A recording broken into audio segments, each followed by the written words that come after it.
This video, we're going to continue the 2013 movie reviews, and this one we're going to review Oblivion.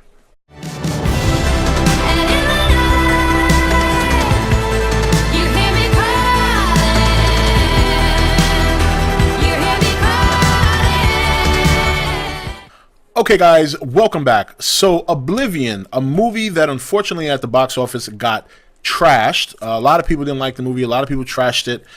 Didn't do well at the box office financially. I decided to take a chance on the movie because I love sci-fi. And while I'm not the biggest Tom Cruise fan in the world, there have been some movies he's done in the past that I have enjoyed. With that said, you know, it might just be me. I tend to be very forgiving when it comes to movies because I use my imagination as a filler. And I think that, for me personally, that tends to put directors and movie writers off the hook. But I did not dislike this movie. Was it the greatest movie in the world? In no way, shape, or form. But let me just say first, visually, completely stunning. Beautiful movie. Beautiful movie. I love the music. I thought the music was very good. I actually have some clips from the movie downloaded. Like, I bought the soundtrack, a couple of tracks that I liked. And quite frankly, I thought the story was okay. Again, another survival story, but this one a little bit different. You know, I don't know if anyone's seen the movie. I don't know how many people have or haven't or interested or not. I really don't want to give away the plot because the plot is actually surprisingly pretty good. And there are some surprising moments that they're not necessarily wow moments like the endings of some movies like The Sixth Sense or Fight Club or whatever the case may be. Or like Saw, the first Saw, the ending, how crazy that was. But at the same time, it could ruin the movie if you know what they are. So I don't want to really get into the plot too much.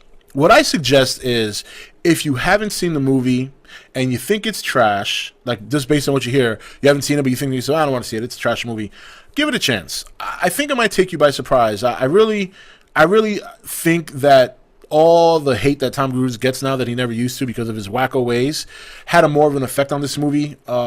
Again, it's not a difficult plot, but there's some moments where you're like, oh shit, wow, I didn't see that coming. Or you have an idea that it's coming, but you're not 100% sure. And then when it does happen, you're like, you see? So, and those kind of elements are good. I like that. You know, it's, visually, you're going to love it. If you love sci-fi and you love visuals, that alone makes it very, very good.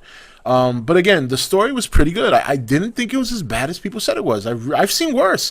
I've seen worse movies do better at the box office. So the fact that this movie got as bad of reviews and all that as it did was a little surprising. But I think Tom Cruise had more of an effect on that than anything else. But basically, to give you a rough gist, Tom Cruise and his partner, I forget their names. I haven't seen the movie in a while. They are tasked with keeping these machines going that collect Earth's water because there was a huge war between aliens and humans that pretty much left the Earth scarred, and they're trying to salvage whatever water they can for their huge planetary space station where humans live now. Kind of like Wall-E, except that not everybody's fat, but at the same time, you don't see everybody. You just kind of see Tom Cruise and his female co-worker or working on making sure that the Earth's defense mechanism, there's like these little probes that defend these huge machines that are gathering the water, and they're trying to protect it from these, I forget the name, I don't think they were called lurkers, or maybe they were lurkers, I don't know, but they're supposed to be like aliens that are kind of just like scavengers, like they're leftovers, and they need the water for themselves to survive, so they're trying to destroy these machines. So it's kind of like a one-on-one war between these aliens that are left over scavenging for goods on Earth versus Tom Cruise and his girlfriend. And I'm sure there are other units around the world, but they only focus on them. And in between all that, there's a lot of crazy shit that happens that, again, I don't want to give away here because it's going to ruin the story.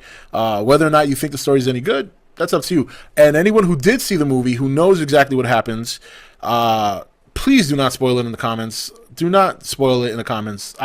I don't want to have to set this video to approval like I do in my Game of Thrones videos because people come in here and they ruin shit. So please, I ask you to be respectful to those who may not have seen it, who might be interested in seeing it.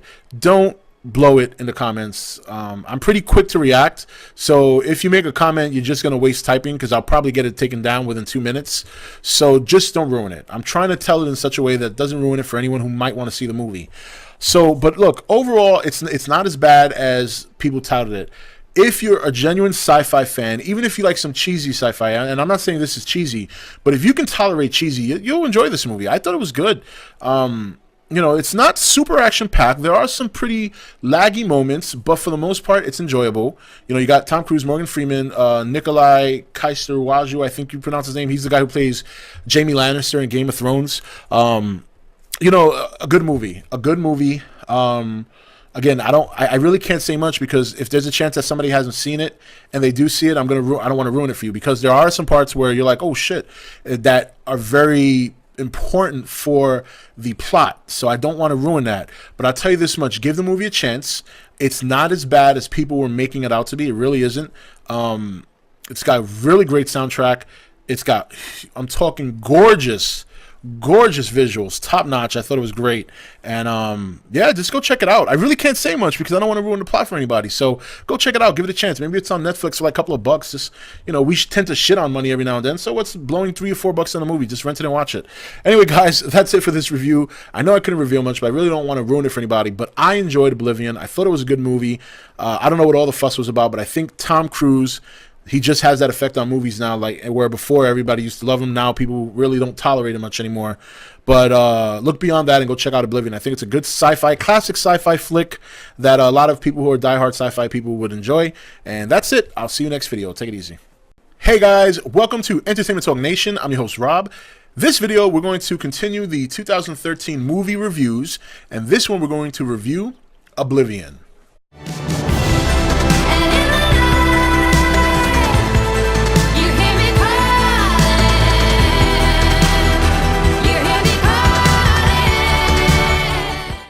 Okay guys, welcome back. So Oblivion, a movie that unfortunately at the box office got trashed. A lot of people didn't like the movie. A lot of people trashed it. Didn't do well at the box office financially. I decided to take a chance on the movie because I love sci-fi. And while I'm not the biggest Tom Cruise fan in the world, there have been some movies he's done in the past that I have enjoyed. With that said,